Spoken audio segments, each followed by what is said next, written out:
अच्छा चलिए आप बताइए, एक बड़ा प्यारा प्रसंग है, कई बार कथाओं में मैं कहती हूँ, आपसे भी पूछती हूँ, देव योनि ज्यादा श्रेष्ठ है या मनुष्य योनि? कौन सी योनि ज्यादा श्रेष्ठ है? बताइए, चुप रहने से काम नहीं चलेगा। मनुष्य योनि पक्का, कंफर्म, लॉक कर दिया जाए। तो फिर क्यों मांगते हैं मरने के उपरांत नाम के आगे स्वर्गवासी क्यों लगाते हैं? स्वर्गीय, स्वर्गवासी क्यों? स्वर्ग में तो देवता ही जाते हैं ना, तो मरने के बाद हमारा लक्ष्य हम देवता बन जाए। और देव योनि कैसे श्रेष्ठ नहीं है बताइए? आपने कैसे कह दिया मनुष्य योनि? क्या देवताओं को तो हम दिन रात भजते रहते हैं, सारे यज्ञ उन्हीं के लिए आहुति देवताओं को दी जाती है, इंद्र को भजा जाता है, शनि को भजा जाता है, फलाने इनको उनको सबको भजा जाता है। देव योनि कैसे श्रेष्ठ नहीं है? प्रश्न बहुत टेढ़ा है। आप देव योनि कह दोगे तो फिर मनुष्य योनि की महिमा में बता दूंगी। ये वैसे ही है जैसे मुर्गी पहले आई के अंडा, अकल बड़ी के भैंस। अब जहां जो बोल दो वहीं से फंसोगे। तो फिर कैसे समझेंगे? बोले समझो, एक बहुत प्यारा दृष्टांत है जिसमें कह रहे हैं कि एक राजा था, उस राजा का जन्मदिन था। तो राजा ने कहा कि हम अपने जन्मदिन पे प्रजा को, अपनी जो पब्लिक है प्रजा, उसको कुछ देना चाहते। उसने सबको बुलाया, सब आ गए। सब आए तो राजा ने कहा आज हम बड़े खुश हैं, आज हमारा जन्म हुआ है, हम इस धरती पर पधारे थे, प्रकट हुए थे, आज हम कुछ देना चाहते। क्या देना चाहते हो राजा जी? राजा जी ने कहा एक तरफ बहुत सारी चांदी है, बहुत सारी सिल्वर है, और एक तरफ बहुत सारा लोहा है। तो बोले जिसके हाथ जो पड़ जाए, जिसको जो अच्छा लगता हो, जो लेना हो वो ले जाओ। तो अब कोई किसी को भी मौका मिलेगा तो पहले चांदी लेगा कि लोहा लेगा? क्या लेगा? और जोर से बोलो। एकादशी कल है, आज नहीं। चांदी की ज्यादा वैल्यू है या लोहे की? चांदी की। तो सबने चांदी ली, चांदी बटोरी, खींचातानी हुई, सब में हम लेंगे। सबने चांदी सबसे पहले ले ली। जब चांदी खत्म हो गई तो अब लोगों ने सोचा जब खत्म हो ही गई है तो चलो लोहा ले चलते, क्योंकि कुछ ना से तो यही सही, कुछ तो मिला, बाजार में बेच ही देंगे तो कुछ तो पैसा मिल जाएगा कबाड़ी से, तो लोहा लेंगे। अब बताओ फायदे में कौन रहे, चांदी वाले कि लोहे वाले? बोलिए ना, कौन रहे, चांदी वाले कि लोहे वाले? ज्यादा दिमाग लगा के मत बोलिए। नॉर्मल जो लॉजिक है कि चांदी की वैल्यू ज्यादा है लोहे की, चांदी वाले ज्यादा फायदे में रहे।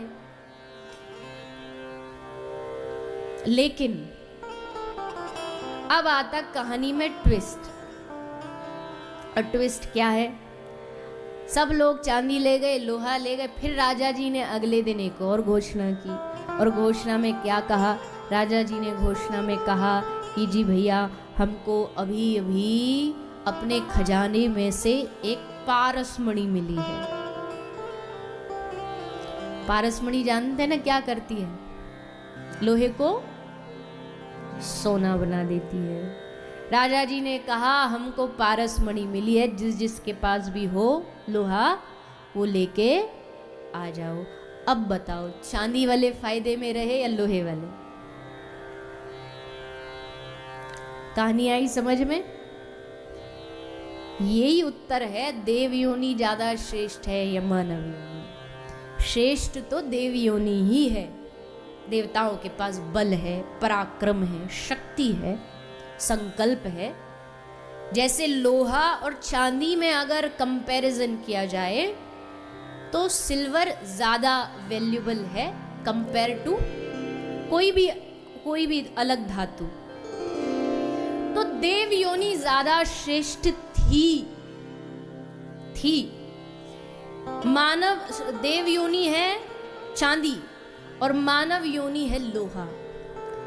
लेकिन फिर आया ट्विस्ट, और ट्विस्ट ये था जैसे राजा को पारसमणि मिल गई, वैसे हम मानव देहधारियों को भागवत रूपी पारसमणि मिल गई, सत्संग रूपी पारसमणि। अब जब इससे मनुष्य इसके संपर्क में आया, इसके संग में आया, तो अब इसकी वैल्यू देव योनि से भी ज्यादा होगी। अब कथा होगी तो देवता हाथ जोड़ करके यहाँ आते कि हमको यहाँ कथा में थोड़ी जगह दे दो। तब उनको यहाँ कलशों में विराजमान किया जाता है कि आप पधारिए, यहाँ बैठिए और कथा श्रवण करिए। श्रेष्ठ देव योनि ही थी, लेकिन भगवान की भक्ति रूपी, कथा रूपी, सत्संग रूपी पारसमणि ने इस मनुष्य योनि को सबसे श्रेष्ठ बना दिया। इसलिए देवताओं ने देव स्तुति में मांगा, अहो अमीशाम किमकारी शोभनम प्रसन्न एशाम स्वदित स्वयं हरि येर जन्म लब्ध नृषु भारताजरे। देखो मनुष्य योनि श्रेष्ठ है, पर मनुष्य तो सारे विश्व में है ना, पर देवताओं ने जो स्तुति की उसमें मांगा नृषु भारताजरे। हमें मनुष्य तो बनना है, पर प्रभु कहीं किसी दूसरे देश में मनुष्य मत बना देना। नृषु भारताजरे, भारत भूमि में ही हमको मनुष्य बना करके जन्म देना। क्योंकि भैया देखो, आप तो आयोजक परिवार तो वहाँ रहता है दूसरे उस विदेश की धरती पर।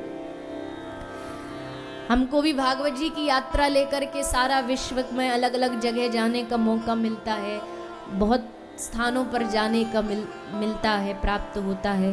पर अंत में सारी दुनिया देखने के बाद एक ही बात समझ आती है, ये सारे जहां से अच्छा,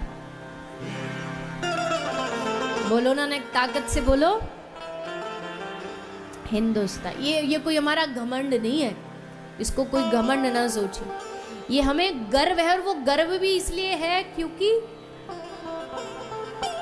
भारत कोई केवल एक देश नहीं है, केवल एक राष्ट्र नहीं है। भारत एक भावना है, एक इमोशन है।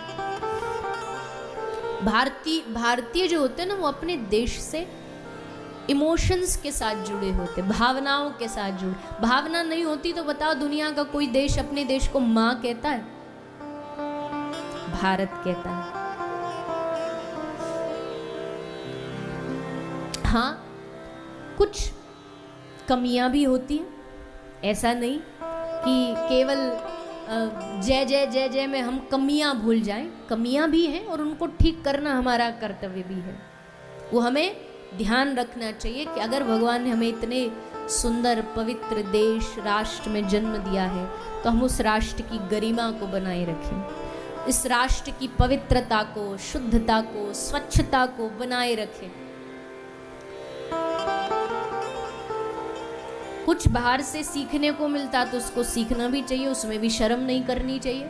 जो चीज़ अच्छी है वो अच्छी है, वहाँ की स्वच्छता अच्छी है तो हमें सीखनी चाहिए, उसको यहाँ पर अप्लाई करना चाहिए कि जी हमको अपने शहर को, अपने राष्ट्र को, अपने देश को शुद्ध रखना है, अपनी नदियों को शुद्ध रखना है, गंगा को, यमुना को, सरस्वती को, कावेरी को, सबको शुद्ध रखना है, गाय को, ब्राह्मणों को, इन सबको सम्मान देना है। तो ये जब हम अपने देश की श्रेष्ठता गाते हैं तो उसके साथ साथ ये भी ध्यान रखें कि श्रेष्ठता को श्रेष्ठ बनाने वाले भी यही है।